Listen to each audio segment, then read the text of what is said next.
Chapter 22. The Council of Hidden Spirits.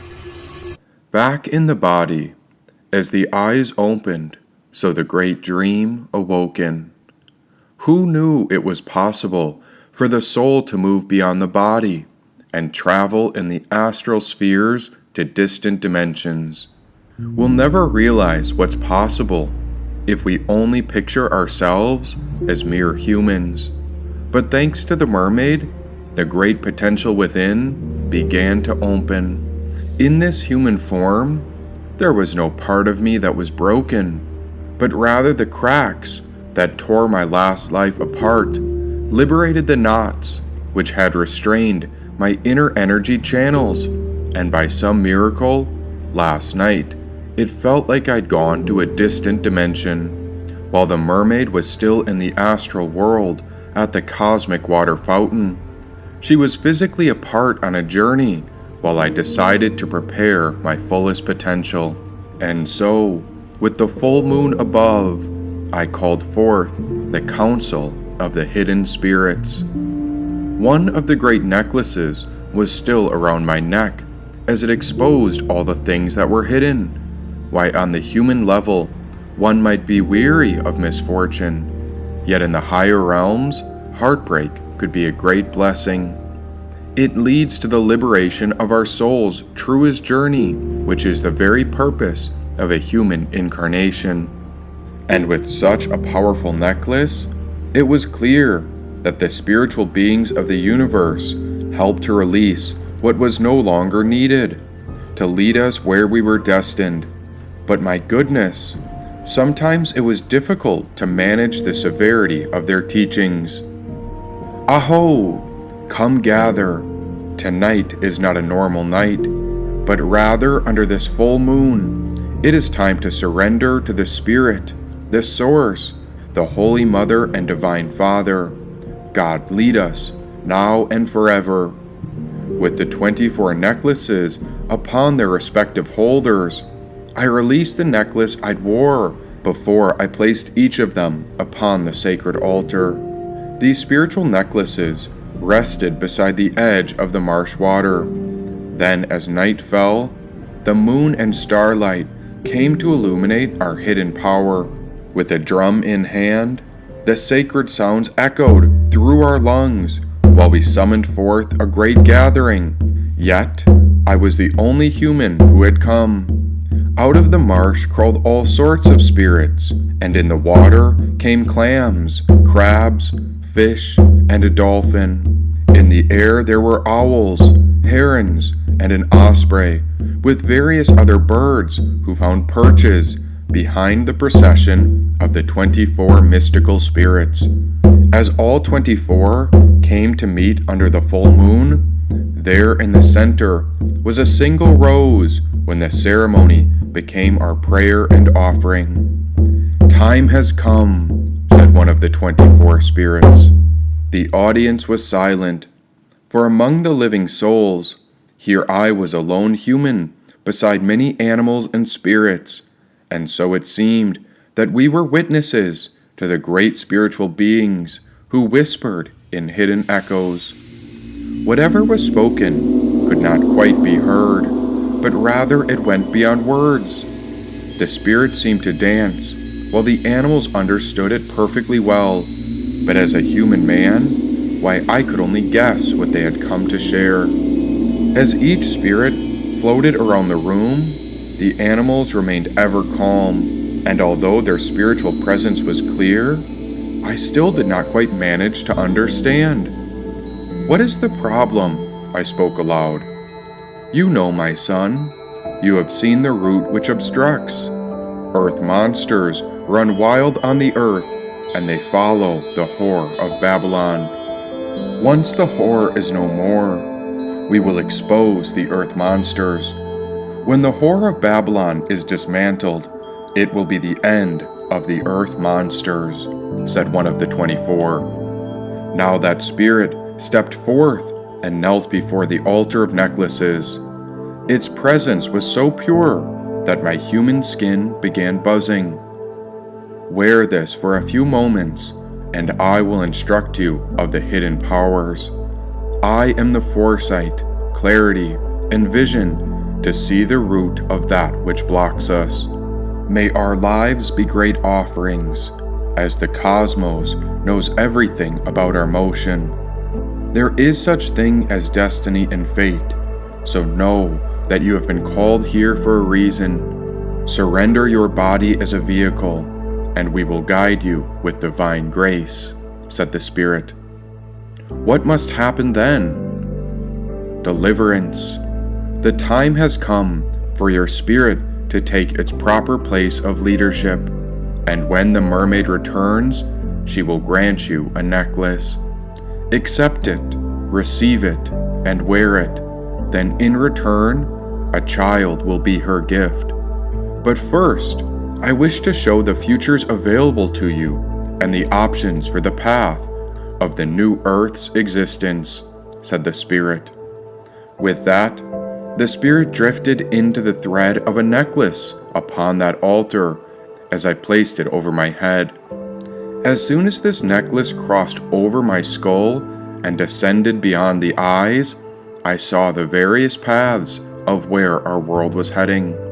And in the center of this focus, I stood toe to toe, eye to eye, with the whore of Babylon, and behind her were all the earth monsters. Be strong, fear nothing, said the Spirit. The earth monsters began to snarl and show their teeth, ready to devour me. In this world, some will see you as fatherly, others as brotherly, and still others might call you their enemy.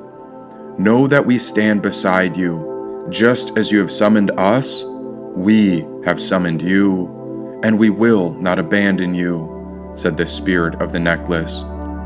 How can I trust you when I can't even see you? What is your teaching?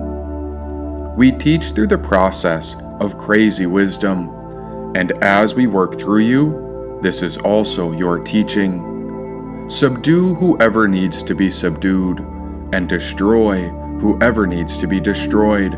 The idea here is that whatever a person's neurosis demands, when you relate with a crazy wisdom person, you get hit back with that. Crazy wisdom presents you with a mirror reflection. That is why our teaching, crazy wisdom, is universal. It knows no limitation and no logic regarding the form it takes. A mirror will not compromise with your reflection, and there is no point in blaming the mirror or breaking it. Such wisdom knows no limitation and no compromise, said the Spirit. I'm not sure if I understand. Why does the whore of Babylon even matter? If you are enlightened and full of wisdom, why not just attack and destroy the earth monsters? And so the Spirit spoke. When people talk about enlightenment, they usually have some idea of someone old and wise. They think that an enlightened person has been aged by experience and thus has become wise. That this person might have all the information, and this makes him or her old, wise, trustworthy, and good, which people say is enlightened. But from the point of view of crazy wisdom, enlightenment is entirely different from this. It doesn't have anything to do with being old and wise. It is more about being young and wise, because it has tremendous openness towards exploring the experiences that go on in our lives, toward exploring them psychologically, on the relationship level, and on the domestic level, on the practical level, philosophical level, and so on. There is also a quality of fearlessness in enlightenment, not regarding the world as an enemy, not feeling that the world is going to attack us if we do not take care of ourselves. Instead, there is tremendous delight in exploring such a razor's edge. It teaches us that pain and pleasure are worth exploring, and this is a youthful quality. We explore because we are like children playing with toys, and that childlike quality is always within us. That is the quality of enlightenment. It is where joy meets devotion, said the Spirit. But this world is turning into a wasteland. Surely there is an enemy. What must we do with the earth monsters and the whore of Babylon? What you resist persists, and when we are open, we discover how miracles appear through our devotion. Even as the earth monsters do the whore's dirty work, she seduces the world, and once she is removed, the people will see the true motive of the earth monsters. But until then, these earth monsters will be seduced by their illusions and lust. Our path forward is like balancing a great paradox, because the moment one tries to attack the whore of Babylon or threaten the earth monsters, they come to attack us, said the Spirit. How do you know that? As the earth monsters prefer to feast on young children as their victims, one of the survivors spoke of her experiences on the pedophile island. Then after she released her testimony to the public, she was killed off. Such monsters are not an enemy to attack. Otherwise, they will murder those who stand against their wicked ways. And so, the situation we find ourselves in is much like a great lock. You are our key. Only you can pull this off, said the Spirit. Then how do you expect we do this? Aha! That's why we have you. We will accomplish it in a way the earth monsters never saw coming. It is a divine secret, and it will emerge through the essence of devotion, said the Spirit. Now another spirit came forth, and it wove its essence into a second necklace upon the altar and said, "Wear my necklace along with the other, and together we will reveal what the earth monsters and the whore have kept secret." As many spirits and animals waited, these hands came together in prayer as we placed the second necklace over our head. The moment it crossed our eyes, it felt as if yet another portal had come to open. Behold, gaze upon the secrets that the whore of Babylon and the earth monsters have kept hidden, said the second spirit. This appeared right in the open, yet this is what was hidden from the public. And so I saw the earth monsters feasting upon children, along with all the hidden sex trafficking. Not only that, they would rape victims long before they turned to cannibalism. While this happened on Pedophile Island, they would invite the world's most influential people, and they would secretly add human remains into fine dining dishes, then feed the remains of the children at the dinner parties without these influential people even knowing. This became their blackmail, which was woven within the sexual abuse of minors, and any of the young ones who tried to escape or speak up about the atrocities was murdered. So in a way, it started from a couple of bad apples who ruined the whole bunch. And this started from a distant country who felt the pressure of constant fear that conspired to give birth to the whore of Babylon. But as the strategy continued, they would lure in rich and powerful men, then tempt them with their greatest desires. Lust was a key ingredient, and these rich men thought they were safe. They had found a place to explore their deepest desires, and so the earth monsters and the whore offered these rich and powerful men, teenagers and young children. After seeing this, the spirits led me to the center of the problem, and here we observed the whore of Babylon in action. Using seduction to lure in the most powerful men, she used lust to create a chain reaction in good men, who then became untrustworthy in the process. These once good men, who previously took loving action, were twisted by the spirit of lust, where their goodness was manipulated. The whore of Babylon was at the very center of the entire situation, and everyone who obeyed her was lust-driven. Men who worked so hard to do great things for this world were now following earth monsters due to their sexual desires, and so these once good men could no longer be trusted. I know it's difficult, but the truth will set us free. Take this third necklace and wear it, then I will reveal the earth monster army, said the third spirit as it wove its essence into yet another necklace upon the altar. There I put the third necklace on with the other two, and once it crossed over my eyes, I entered a third conjunct portal. My eyes wanted to look away, because I saw what the cannibalism had done to their minds. All these rich and powerful men were manipulated by the whore of Babylon and the earth monsters, who were seduced into one common vision as they sought to dominate mankind. They would attract more and more powerful men and women upon the private island for great dinner parties. All the while, these powerful, successful, and famous people didn't realize that what they were being served were the human remains. Then after dinner, they would speak of pandemics and ways to manage the population.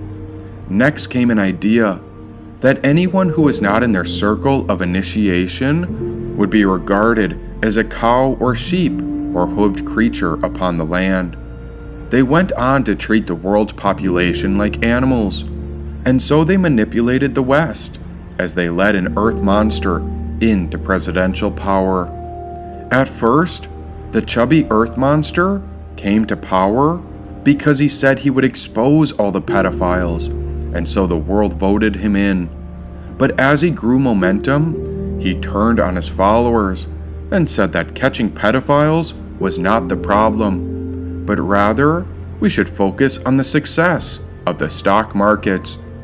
This chubby earth monster went on to claim how the pedophile files were a hoax, and he refused to take a DNA test in a rape case, even while 25 women came forward with allegations of sexual abuse against him. Oh, even his first wife stated in a deposition that he raped her and discussed his sexual abuse on a hot mic. And so, as this was revealed, the Council of Spirits came together and infused themselves into the rest of the 24 necklaces before they spoke in a single voice.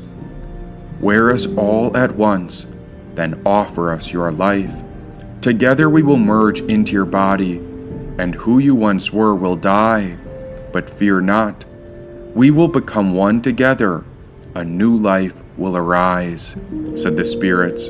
Here the past, present, and future met in favor of a better forever. And once the spirits descended within the necklaces, they were infused into each when a connection between heaven and earth was opened through a great portal. From this moment on, the old life died, where all those painful memories of what had happened were revealed as a path to freedom. It caused the old version of me to pass away, and in this offering, on the other side, I saw a fresh perspective come to life. Why, with these 24 necklaces together, all the forces in the cosmos were centered upon a common line. This all started a chain reaction, and so it really angered the whore of Babylon and the disgraceful earth monsters. That's when the chubby earth monster created his cold army. Why, they were as cold as ice, and so he named them lice, logistics of inhumane compliance enforcement. And so the pedophile patrol was called Lice, and it seemed that Lice wasn't drawn to the chubby earth monster because he was smart or competent, but rather they were drawn to him because he told the uneducated, insecure, angry people that their stupidity and ignorance is actually the source of their greatest strength. He gave them lectures to explain that nothing is ever their fault, and he wanted them to blame every other person. The lice army didn't want leadership, but rather they were incentivized by lots of money as validation for being ignorant. Lice went on to follow the chubby earth monster's plan to kill random citizens in his least favorite cities, which created chaos and spread fear. That's when I saw something even more bizarre. The chubby earth monster was cheating on his wife. Why, he was having an affair with the whore of Babylon, and the First Lady was very pissed off when she explained that the files must be released. Not only this, but all the earth monsters had affairs with the whore of Babylon, and so the whore spread many sexual transmitted diseases. This angered the First Lady very much, and so she stopped going anywhere near the chubby monster's penis. Maybe this is why the earth monsters raped underage women and children, all because their diseased penises had grown so ugly that no women could stand them. And so one bad apple ruined the whole bunch, which required the whore of Babylon to get a lot of penicillin. Oh, it was all so sad, and that whore seduced so many good men and turned them untrustworthy. And what was so unfortunate is that as the earth monsters ruled the world, everyone knew that once they were removed or exposed, it would likely cause the collapse of our great earth society. What do you feel? Asked the 24 spirits. I feel that if we move ahead and expose the earth monsters and remove the whore of Babylon, then soon they will come for me, and I will be a dead man. Yet still, I refuse to follow the ways of evil. Of course, it is not my life that matters most, but rather my heart is heavy. And still, what must we do so that our world has a beautiful future? There was a moment of silence. And do you think that God would abandon you at such a time as this? Asked the 24 spirits. I am a simple man. How could I know what God has planned? Well, let me give you a hint. There's a reason this is happening. It's all part of God's plan. Even if you can't see how it all unfolds, just know that the Spirit of God sees everything, said the 24 spirits. But I don't understand. In Taoism, chapter 66 states, the sea is the king of 100 streams because it lies below them. Therefore, it is the king of 100 streams. Hence, when the sage man wished to be above the people, he always placed himself below them. And when he wished to be in front of the people, he always stayed behind them. Therefore, when he was above, people did not consider him a burden. And when he was in front, people did not consider him an obstacle. The Spirit paused. Humility is our power. Our leadership comes through non-assertion. What is low becomes high. What is soft overcomes the hard. And what is humble gains true authority. The sea rules not by asserting itself, but by remaining open, accepting everything without rejection, not competing. And so, a leader who listens rather than dominates gains deeper loyalty. In doing so, you become like the sea, quietly, powerfully, naturally centered, and impossible to resist, said the 24 spirits. Once all the necklaces were off, it seemed that the vision had drained every bit of energy as my body collapsed to rest.